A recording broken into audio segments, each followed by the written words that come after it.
สารนังกัสสามิปุติยัมปีธัมมังสรณังคัจฉามิ โพธิยัมปีธัมมังสารนังกัสสามิ ปุปัญจสิกขาปทานิสีเรนะสุปฏิงันติสีเรนะโภคสัมปทานังคาสามิสัมโพธิตเวสัญญาณมาเด้อบาดนี้อ้าวเนาะมากินแล้วก็มื้อเฮือนมื้อชานหนีบาดนี้เนาะเนี่ยบ่ดีก็ได้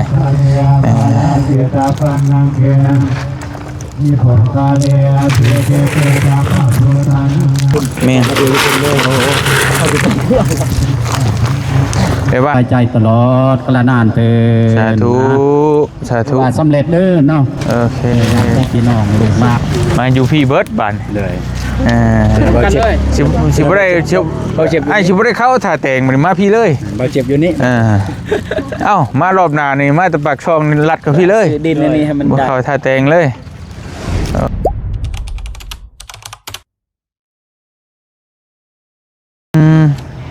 โตเฮ็ดหยังเด้พี่น้องไอ้บ้านนี่เนาะ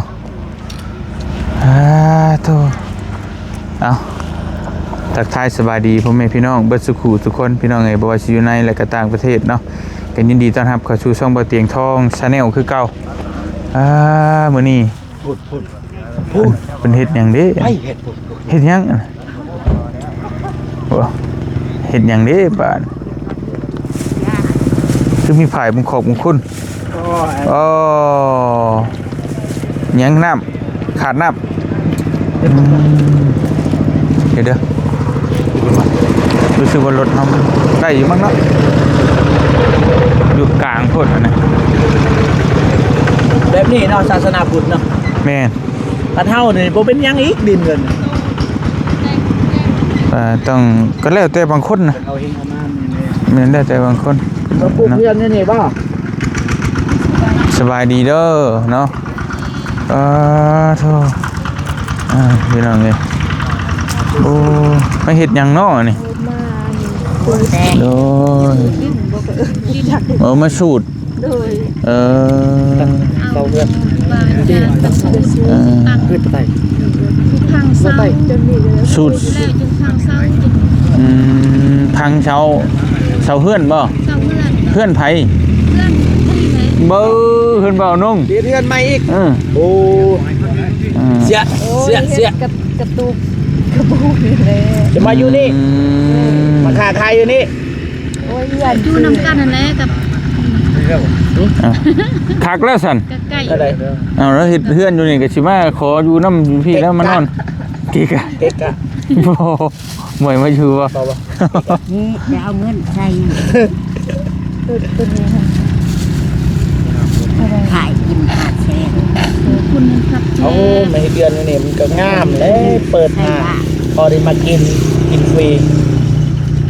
พอได้มากินฟรีนะบ่แม่น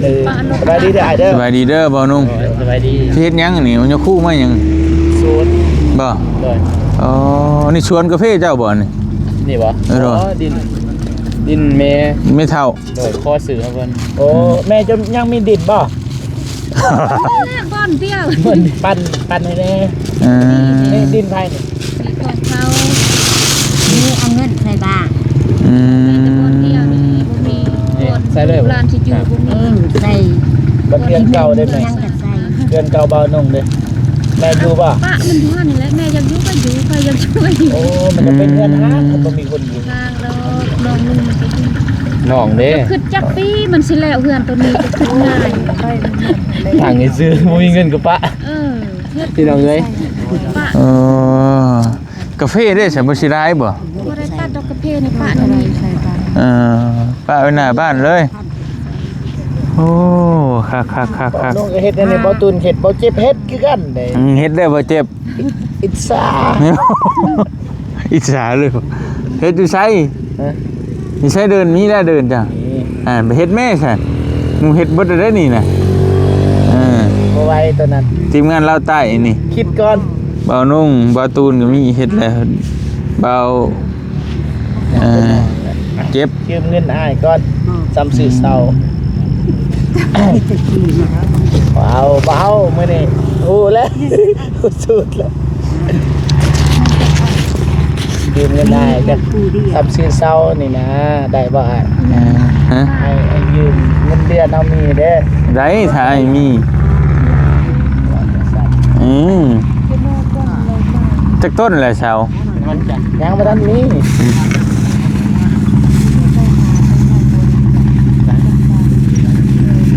ถ่ายมีบ่ยากนะ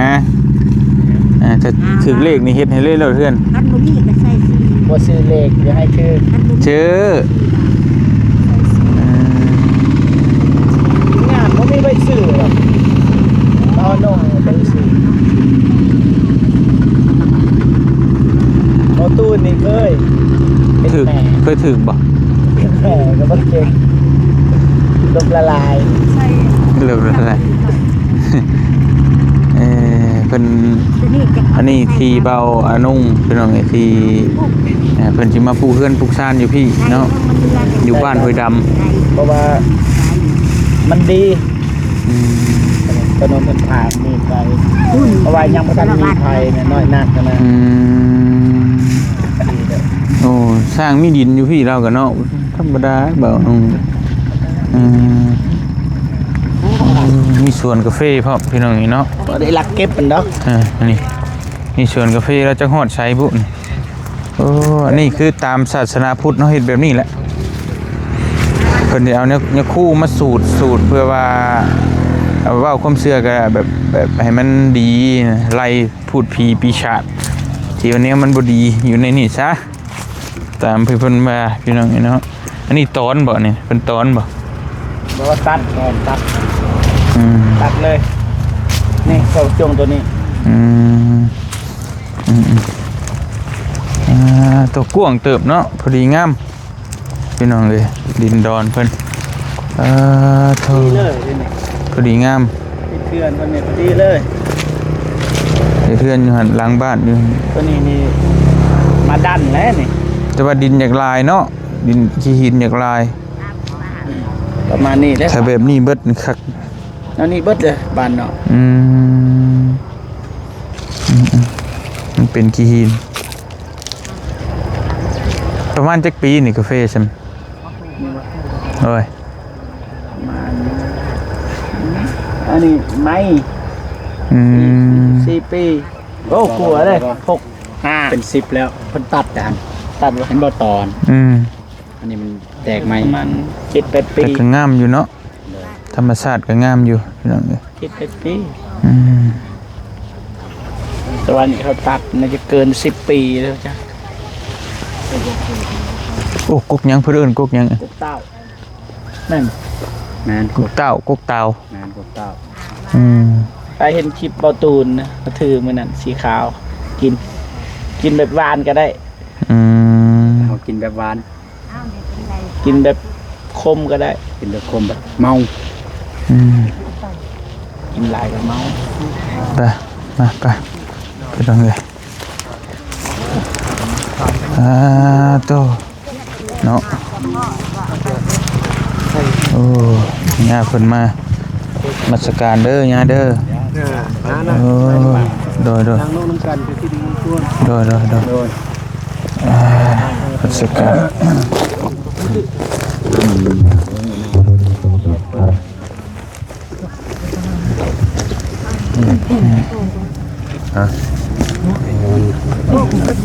เพี้ยนพ่อ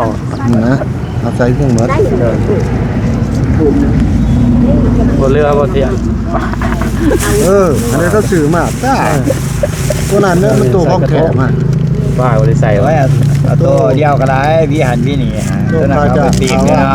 อืม ถ้าได้จังน้อยก็ได้ละ ตัวนั้นเนี่ยคือเขาจะไปเดินทางเขาเนาะ อืม ไม่ได้กินนี่ครั้งแบบมันอย่างนี้คือกันเด้อันนี้กินแบบนี้กันนี้ ใส่เขายกใส่ ไปได้เท่าไหร่ แกสารมาพี่ที่ นี่ไงแกสารมาไปมาพูดน้อยเดียวเปิด แกสาดเขามาแกสาดเขามา หับเส้นเลย อืม พอใหญ่อยู่กล้องนี่อยู่ก็มุนนี่ นี่ว่าดีนะ บ่ถูกบ่ทัน เบิ้ลระเบิดเทียนหน่อยเมียน มีดเฮาได้มีอยู่ อยู่ไส มีด ตุ้นเอามีดเข้ามา เทียนหน่อยมัดเลยบ่ เด้อ ทำมัดแล้วเทียนใหญ่เลยเทียนนี่เทียนตอนนี้เป็นไง ฮอดบ่พ่อสั่น บ่พ่อที่ พูดก็ได้ชื่อ โอ้ยทานเจ้ามาเดี๋ยวไปชื่อทานเนี่ยนะเว้ย ใส่ดิ ทานบ่ อยู่ปุ่นเด้ มาซื้อ ต้อง ให้ กั้นบ่นี่นะ ทุก บักพี่นี่มันบ่มีบ่ ฮะ อยู่ห้าน มีไปไปซื้อไป นั่นไปเด้อ เดี๋ยวบ่เป็นเอาจะก้อนซองบ่สองคู่เอามีไปซื้อทานก่อนแป๊บนึงไปพี่น้องเลยไปซื้อทานไม้ให้เนี่ยพ่อก่อนไปที่สูตรแต่ว่าทานเบิดไปห่านได้เนาะโอ้หันใหญ่โหใหญ่สุดนี่หัวดำป่ะ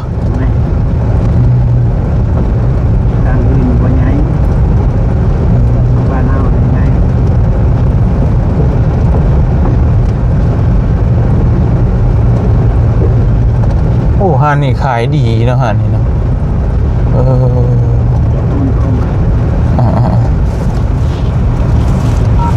หับลงไปหับ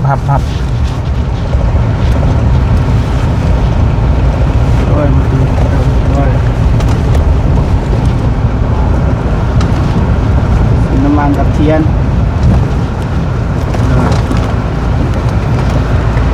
ห่านนี่ตัว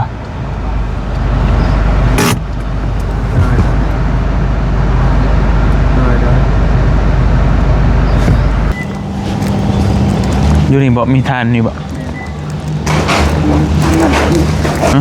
อันใดก็ได้อันนี้ก็ มีทานอยู่บ่ทานรีโมทไหมเอาสัก2คู่นี่มีเทียนน้ำอยู่บ่เทียนแตงขันหา ไม่ได้เป็นครูหนึ่งเศร้าหาเป็นรุ่นดีเด้อ รุ่นดี แม่น โอ้ได้เทียนบ่ ซื้อกันอยู่บ่นี่ เป็นพาราซินิก มันคือใหญ่กว่าได้อยู่เนาะ ปัญหานี่แต่นี่ได้บ่ ได้ มัดหนึงคนผีบ่จะนั่น เอาเบิดหัน พามันบ่ ขันหา แม่น มันมีคู่1 2 3 4 5ได้แล้ว เอาอันเดียวเลย หาคู่นี่เนาะขันหนึ่งเนาะน้ำหวานบ่นี่น้ำส้มน้ำหวานน้ำส้ม ใส่เต้าทานนี่ก่อนนะ ด้วยอ่ะทำกันน้ำหวานขวดน้อยไปใส่แบบว่าน้ำส้มขวดน้อยนะมีบ่ตัวเป็นน้ำส้ม แต่ว่ามัน สีเหลือง เป็นนั่นนะ เรื่องนี้บ่เรื่องนี้ได้บ่ โดย ว่าจะเอาโต5,000ก็มีปุ๊ก5,000ก็มีตัวนี้ปุ๊ก10,000 บ่เป็นหยังเอานี่ก็ได้ เอาจะปุ๊ก 4 ปุ๊ก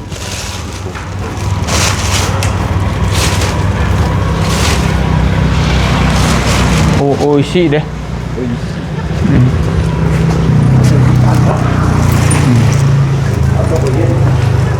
ตัวเย็นมีบ่ ไม่เย็นมันยัง15 บ่เป็นหยังนี่เนี่ยพอมีจักรูปมากินนี่ 80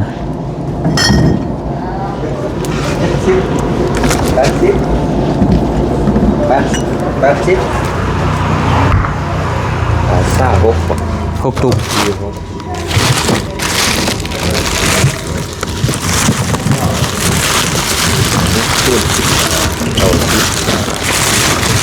บวกน้ำส้ม40บวกทาน25เราเท่าไหร่บ่รวมมัน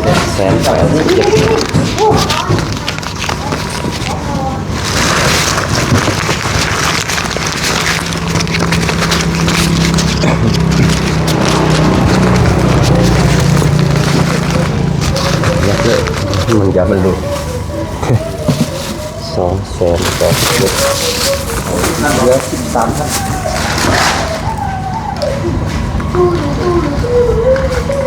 จะมีโมนะ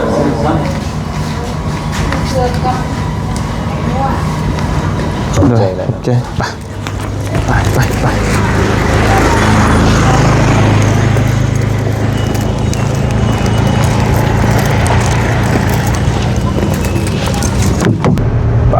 ไป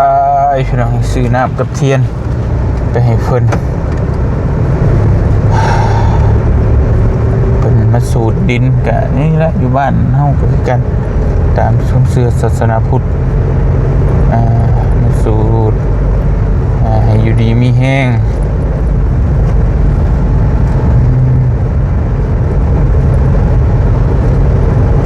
ข้างคือให้เป็นสิริมงคลมา สุดแม่นสิริมงคลเดี๋ยวว่าแนวบ่ดีปัดเป่าออกให้มันมีแต่แนวดีๆนะประมาณนั้นเอาไปเข้าใจง่ายๆฮะ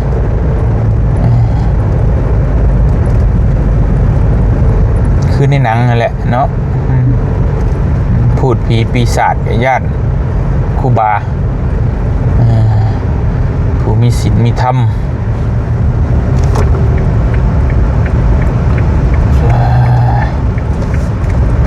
ไปไป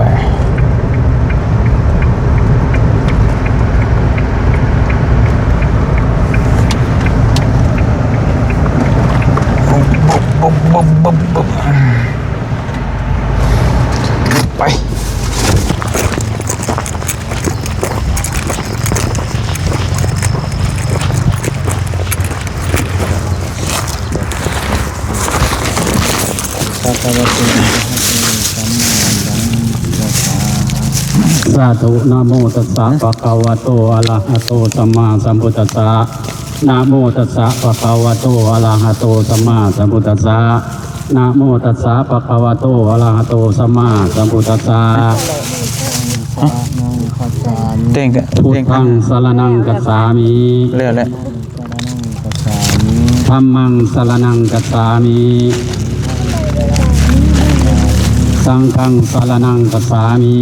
ครูบา ยัมปีพุทธังสระนังกัจจามิ ทุติยัมปีพุทธังสรณังกัจฉามิ ตุติยัมปีธัมมังสระนังกัจจามิ ทุติยัมปีธัมมังสรณังกัจฉามิ ตุติยัมปีสังฆังสระนังกัจจามิ ทุติยัมปีสังฆังสรณังกัจฉามิ ตาติยัมปีพุทธังสระนังกัจจามิ ตาติยัมปีพุทธังสรณังกัจฉามิ ตาติยัมปีธัมมังสระนังกัจจามิ ตาติยัมปีธัมมังสรณังกัจฉามิ ตาติยัมปีสังฆั นั่ง ง รถเลย สระ นั่ง นัง ได้ กัจ เจ้าของ จามิ ตาติยัมปีสังฆังสรณังกัจฉามิ นิสละอัคคมะนังนิทิตัง สาธุโอกาสะอมะพันเต ปานาติปาตาเวรมณีสิกขาปะทังสมาธิยามิ ปานาติปัตตเวรมณีสิกขาปะทังสมาธิยามิ อะทินนาทานาเวรมณีสิกขาปะทังสมาธิยามิ อาติยามิ กาเมสุมิสาจาราเวรมณีสิกขาปะทังสมาธิยามิ กามเมสุวิสสาจนาเวรมณีสิกขาปะทังสมาธิยามิ มุสาวาทาเวรมณีสิกขาปะทังสมาธิยามิ มุสาวาทาเวรมณีสิกขาปะทังสมาธิยามิ สุดาเมรยมัสสปมาทัฏฐานาเวรมณีสิกขาปะทังสมาธิยามิ สุราเมรยมัสสะปมาตถานาเวรมณีสิกขาปะทังสมาธิยามิ อิมานิปัญจสิกขาปทานิสีเดนะสุปฏิงันติสีเดนะโภคสัมปาทาสีเดนะนิพุติงันติตัสสมาสิรังวิโสทะเย สาธุพันเตสาธุสาธุสาธุไสยันตุปาวังไสยามังคลาไสยามหามงคลปีปฏิปติงปหายาสัพพะทุกขะสัพพะปัญญาสัพพะโลกาสัพพะอันตรายโยสัพพะโสโกวีนาไสนะปริตังภูตาตมังสักกจังโอวาโอกสาอวราธนังกโลมามนกันหน่อย ไปใกล้ๆรถเจ้าเดี๋ยวเป็นมีแนวให้ใส่หันแท่นนั่งใกล้ๆก็ได้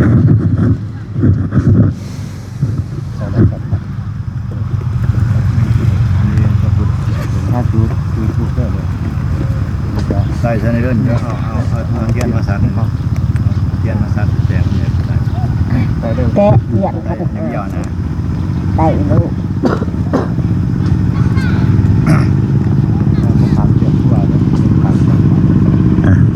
ใจเลย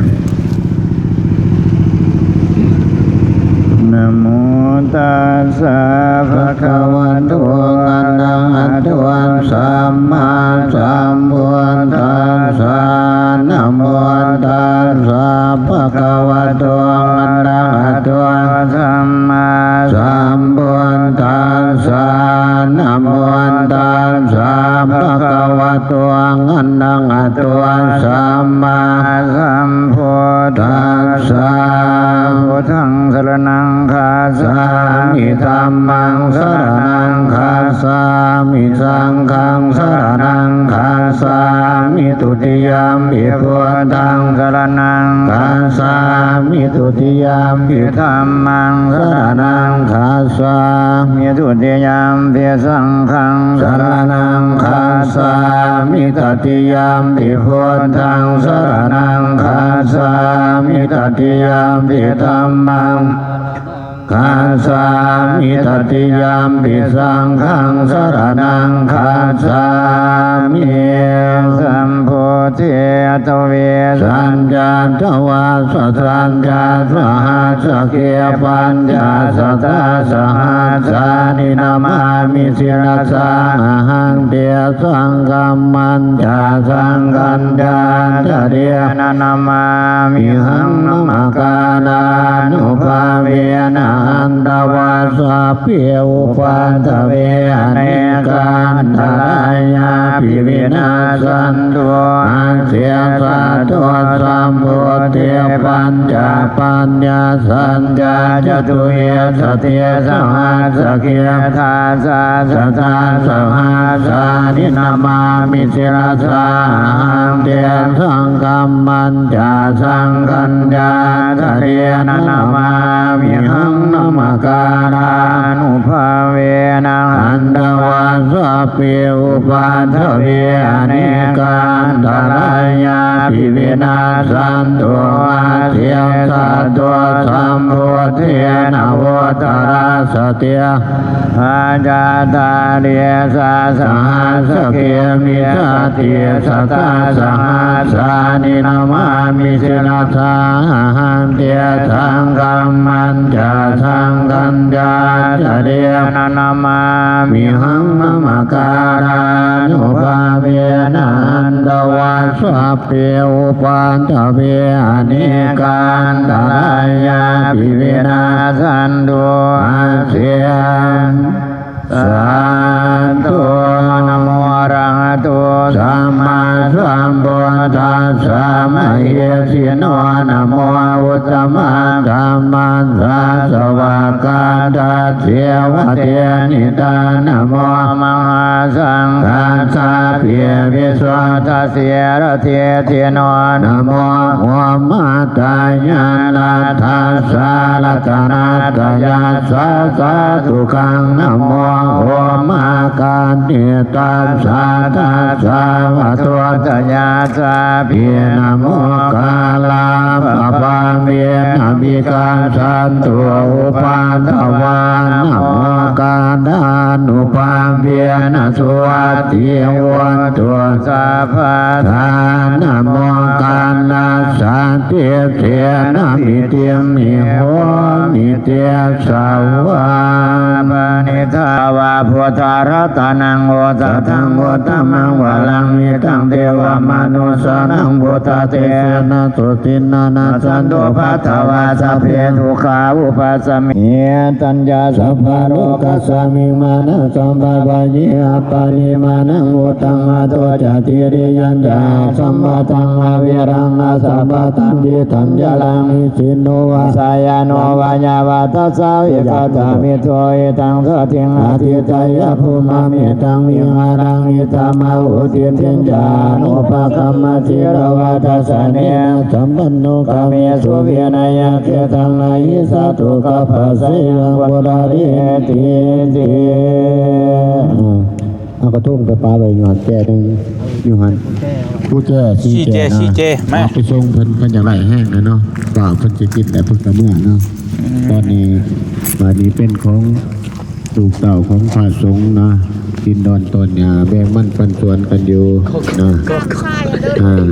แล้วบ่ให้ตามฝ่ายผู้ว่านะ เอามาเบิ่น แก้ไปไป อ่า เป็นหน้าที่ของพระสงฆ์นะอะไรที่แก้ที่นะ เออ ในวันนี้วันเช้าของพระ เจ๊ เจ้านะนี่คือการสู มาพี่ ให้เป็นที่มันคุดในตัวจาน้องแต่ขอดีขอเท่าพระพุทธเจ้าในที่ที่เทวดา ใส่เจ็บ ที่แก้นะ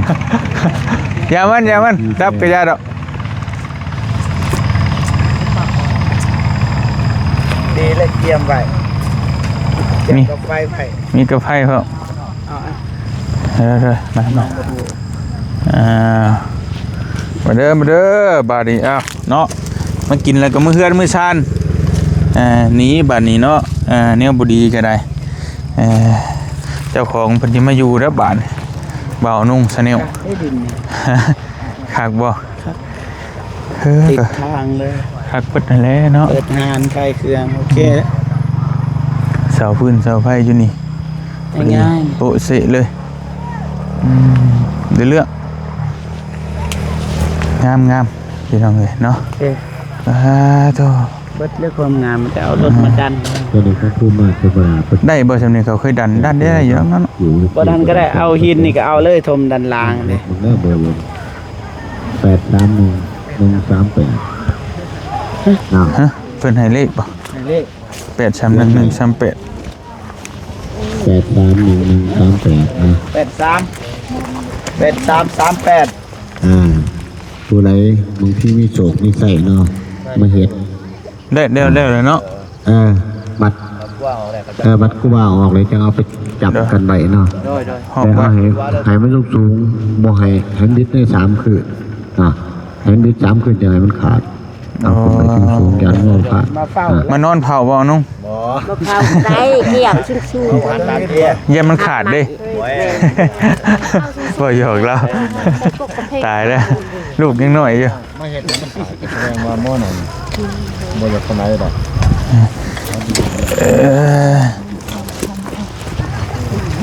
เชื่อบ่นี่ แสดงว่าสัพพะโลกาวิริมอนตัวสัมปกันดาปวันติตัวสัพพะเวรมติกันตัวนิปุตตัวจตุวังปวันสัมพิติโยวิวันสันตุสัพจันตุมาเตภวันวันตะไดโยสุเกียนติกาโยกวมภวาปิมันทนาเทียนเนสนิจังอิโยนจาตาดุธรรมาวตันติอายุวันโนสุขังปาดังญาณามาตาจิเมตาจิเมยติเมตาสกาจามิเปตานังตะเกนังตาสัมโมเปยิโดนังวะโสกวายาวัญญาปาดิเทวานานาตังเปตานามัตตาญาเอวังดิตันติญาตาโยอาญัญญาโคตะกินาจินาจังกามิโตปาติติทังติกาลาตังอิตาญาตัตานาโส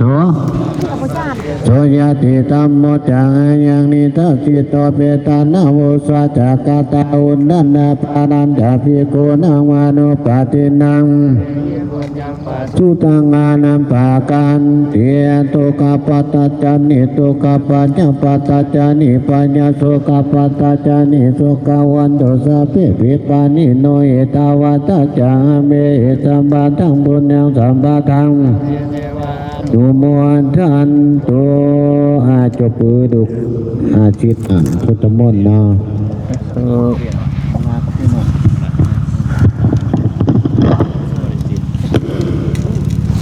เอายอดมันยอด โยพุ่นใส่ บ่น้อยๆก็ได้นะบ่ใหญ่ก็ได้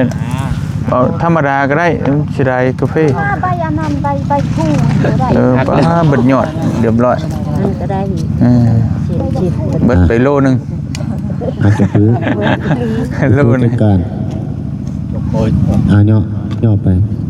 ใบดอกคูณก็มี บ่ได้เกือบบ่ได้หยังไปเด้อ ผู้เป็นหยังดอกตีนมันดีเยอะพดไปจะผีพดไปจะผีพดไปผีมากออกมาผีด้วย ก็เอาตัวนี้วานเลย นายเอาไฟพอเอาไปฝึกไปรับหัว วานไปน้ำเดือดเลิกวานอ้อม เอาใช่เอาเองยินบานไปเลยเด้อบานไปน้ำพุน้ำเลยเอาไปป้าไปอยู่แถวเราหัวไปไหน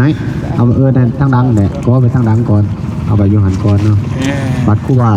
สู้ได้เดี๋ยวจังอันนั้นเนาะ วันไปเลย ไอ้เพิ่นวาน มา มา นำ สิ ดี ถือ ครับสายยันตุโปตุยามโมเรสักกาย วันเลย เทวาคานุเรตังตาวังเมสัง พี่มาตาม ทะเลยาภาลาเสียตาพันนังเกนังนิพพาเลอาเสเกเกตาภาโพตานุนาตาภาโตพันโตตาติโกนังตาตังโกนังภารังโกภาภาตังโกเตตังสุขังโมตุโมโหตุยันโตเมตังโกนังตาเรโกภาเกนังตาลังตานามาจาตานังตาภาโตนาตาเกนังตา ได้ในกายเป็นคำโอ้เข้มคุกอีกแล้วสปอยนางอีกแล้วแบบเป็นยุกอยู่ไหนยุกวันไปเลยลูก วันเลยนะเนาะเอาวันเลยวันเลยวันไปเลยโอ้ดินคีนลายพี่น้องไอ้แถวนี้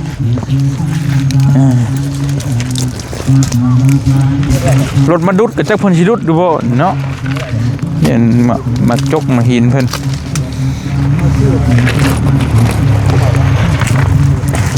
กว้างเติบดินแล้วก็พอดีงามพอดีปลูกเพื่อนพี่น้องเลย นั่นนี่ ได้แล้วก็นั่นก็วนออกมารถมันหอบฮะ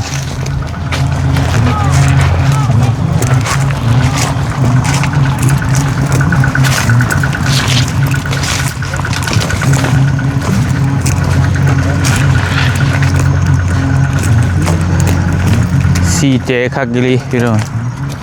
ซีเจ และไปเบิดดิ งามขนาดบอกแล้วกะฮอนมันให้มันจอดพุ่นดิให้มันจอดห้องประตูทางออก พอประเดียวก็ได้อยู่หั่นคันมันเจอให้เบิดอยู่พุ่น แม่นเดี๋ยวว่าโอ้ยเห็นมันทั่วเดินนี่นะ เสียมือจำก่อน เห็ดพอดีเห็ดมันนี่เลย ด้วย โอเคไปอยู่ดีมีแห้งบานนี่ให้ร่ำให้รวยผู้มาอยู่ก็ได้ถูกหวยรางวัลที่10ตื้อ ตื้อ38 16นั่นแหละ10ตื้อก็บ่ได้16มันต้อง16 ยังข้าพระพุทธ โตกับเลข สาธุอนุโมทามิวันทามิพันเตสาธุสัพเพเทวาสัพพิจังวันตโนอุปสาวรัตนังกโลมะอโยวัตนังกโลสมีอโยวัตนังกโลสมีอโยวัตนังกโลสมีขอบอกเราเจ้าเทวาทั้งหลายเทพดาเทพดาผู้มาสถานพื้นที่ดินดอนตนใหญ่แห่งนี้จงอาภูหับตาได้แล้ววันนี้ผู้ขานำพระอาจารย์มาขอต่อรองดู ถอกเห็นเบิดเด้อถอกรถเด้อ อย่างนี้ขึ้นพิธีแล้ว ยาย นิมนต์ จะเสาไฟฟ้า สถานพื้นที่ เฮ้ยยายไปเลยอ้อมไว้ ด้านที่ประกาศมากเป็นสักขีพยานในพิธีนี้ เลย จงลบเราตาวคืนสถานที่ทับเมื่อทุกองค์ทุกต้นนี้ก็กาเตือน สาธุ สาธุ สาธุ สามี แล้ว สบายใจลูกหลานปรารถนาสิ่งใดขอให้ได้สิ่งนั้นเด้อคิดเงินไหนได้เงินคิดต้องให้ได้ต้องมาอยู่แล้วสับให้ได้น้องต้องให้ได้เขาเด้อลูกเด้อเอามีแต่ความสุขกายสบายใจตลอดกระนานเตือน สาธุ ว่าสำเร็จเด้อเนาะ โอเค อยากที่พี่น้องลูกหลานเนาะสั่งให้ลูกพกให้เกิน เรียบร้อยพี่น้องในบ้านนี่เนาะ โตเกือบมืดพี่น้องเลยโต กล้ว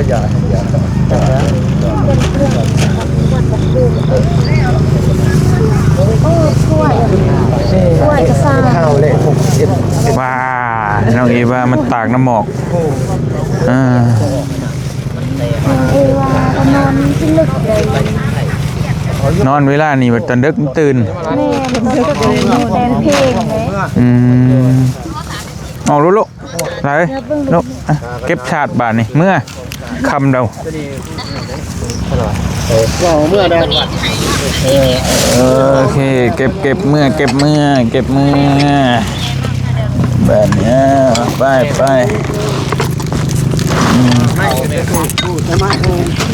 เราติดข่าวอยู่วัดเลย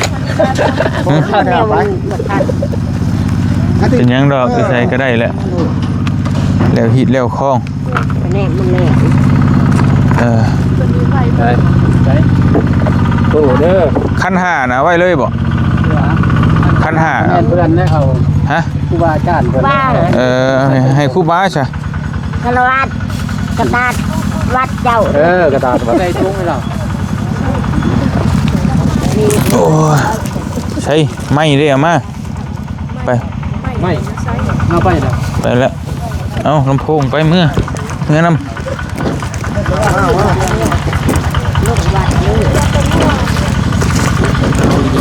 ย่างนอนเบียดหัวได้ได้ก็เหมือนจะวิ่งนอน นี่กระตังเอามาดิ ตู้บ่ อ้าวบุปูไม่เนี่ย ไม่ก็ได้น้ำสารวัตร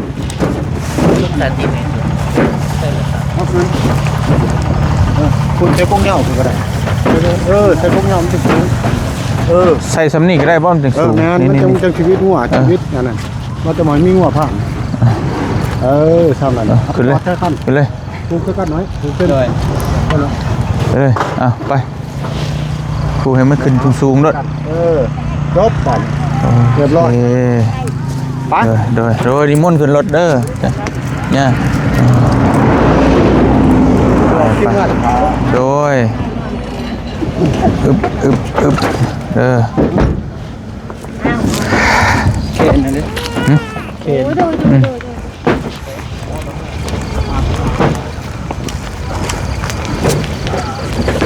โธ่เป็นคำจนมึก พูดเหรอวะ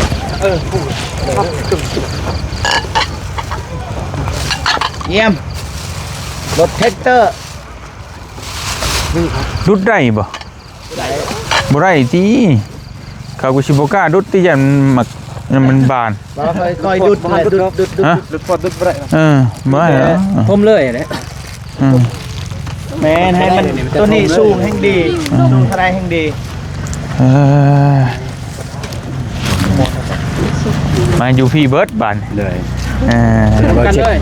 สิบ่ได้เชียวไอ้สิบ่ได้เข้าถ่าแต่งมันมาพี่เลย บาดเจ็บอยู่นี่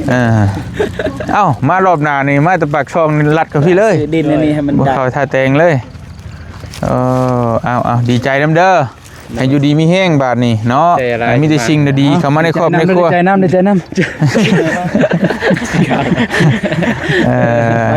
อันนี้สิพุกเพื่อนบ่ โดยว่านั่นแหละ สิตั้งเสาตั้งหยังไว้ติ โดยเฮ็ดได้ก่อนเถอะ มีเงิน YouTube เท่าหน่อยก็เฮ็ดแบบ ตัวนี้บ่แม่นเงิน YouTube เงินขายกาแฟ ซื้อโดย เงินขายกาแฟ เงินจาก YouTube เท่าหน่อยก็แพงเท่าหน่อย ที่มันมีที่อยู่พี่ใช่ป่ะคือมาเห็ดไก่ ที่ไม่เท่าแต่ว่าก็ต้องได้ให้เพิ่นน่ะนะ พรเพิ่น โดยเพราะว่ามันมีรายดิครอบครัวมีรายมีน้องรายนะเฮาสิเอาซื้อบ่เป็นน่ะนะต้องให้ ลูกสาวก็เอาเซลดินดิ โดยเอาซื้อก็บ่ได้เนาะ เพราะน้องชายเพิ่นก็ยังบ่ทันเอาเมียเด้เฮาก็เอาตัวนี้แหละบางทีเพิ่นเอาเมียเฮาก็เอาแต่งให้เพิ่นนี่เพิ่นเอาแล้ว โอเค ขี้กันวะเนี่ย น้อง เป็นดินไม่เท่า แต่ว่าบ่นุ่งมาปลูกเฮือนเดี๋ยวนี้เนาะ โดย อยู่พุ่นมันบ่มีทีเนาะ แม่นแนว มันขับแคบ ยายน้องนั่นแหละ เอาสิให้น้องอยู่หันเจ้าของมันอยู่พี่เนาะ โดยเฮ็ดให้แล้ว ดีที่เราใกล้ ประสบผลสำเร็จเด้อ โดย ให้แล้วไว เฮ็ดแล้วสิมาขออยู่นำ โดย บัดลงมาเล่าไต่ โดย บ่ต้องไปใช้ บางทีอายถึกเหล็กสิดิ้น สาธุก็ได้ โดย จิฮาดเพิ่นแล้วพี่น้องไอ้1 2 3ได้พอได้ตูดอยู่นี่เด้ตูดอยู่นี่แล้วก็ไปตูดนี่ฮะมาบัดเดียว โดย ตูด พอหาตูด2-3เพื่อนนี่เบ้อจบ จะไปตูดไปเลย โอเคไปสายมิตรนี่แหละกันได้ทั้งส่งน้องเพิ่นนำมื้อนี้ก็แก๊กนี่ก็จังกันนั่นชาเจ้าเด้อ โดยเบียกงานซะโดยอยู่ดีมีแฮงไปพี่น้องเอ้ยบ่เตียงกับขอตัวก่อนบัดนี้เนาะเดินทางไปต่อขอบมุกขอบใจหลายๆเด้อ FC เบัดจุกูทุกคนที่ฮักแพงพี่น้องเอ้ยดีใจน้ำเบานุ่งน้ำเด้อสาธุให้อยู่ดีมีแฮงมาสูดดินใหม่พี่น้องเอ้ยไปขึ้นรถเบานุ่งบ๊ายบายเด้อบ๊ายบายไปขึ้นเพิ่นนึ่งข้าวไปดึงเอาเมียได้หั่น ตลอดการเลย โอ้ยเฮ็ดจังตี้ล่มใส่ผัวแน่ ว่าลูกเป็นตี ฆ่าลูกอีกบาทนี่โอ้โดยเดินทางปลอดภัยเจ้ายินเด้อทางหน้าเด้อ ถอยก่อนโชเฟอร์ ถอยก่อน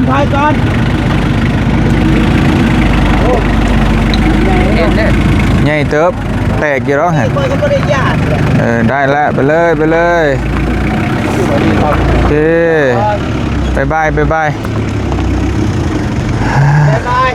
ใครยุ่ม ยังอยู่ถึงน้อยบ๊ายบายถึงออกมาเดียวเลย ใครยุ่มมันหัวสั่นเนาะ ปฏิบัติบ๊ายบาย โอเคบายขี้ชิล่ากันไปตัวละปีไปพี่น้องครับขอตัวเดินทางก่อนอยู่ดีมีแห้งบัจจุขู่จุคนเบาอนงเพิ่นมาสูตรเนาะให้ดินใหม่เพิ่นสิว่าผู้เพื่อนอยู่พี่น้องเอกะโอ้มาอยู่น้ำกันเบิดเลยบาทนี่บ้านห้วยดำพี่น้องนี่เนาะมาจุ่มกันอยู่นี่เบานงเบาตูนเบาเจ็บบาทนี่มาพี่บาทเดียวฮะ